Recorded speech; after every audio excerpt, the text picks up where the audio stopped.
magdadala ng tunay na kasiyahan tulad ng pera, tagumpay, maayos na relasyon o personal na pangarap na parang ng pamilya. Dito, no? Hindi naman masama ang mga ito.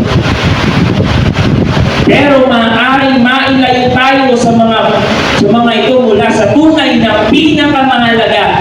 Dito po, pag sinabing pinakamahalaga, pinaka-greatest above all things.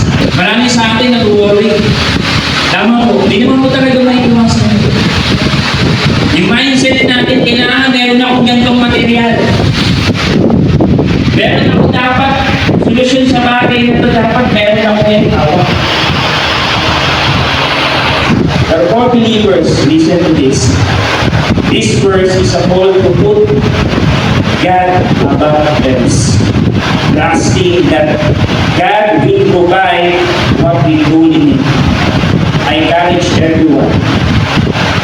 Kailangan natin manampalataya sa Panginoon, makontento, at mag-focus doon sa kingdom na tinuturo.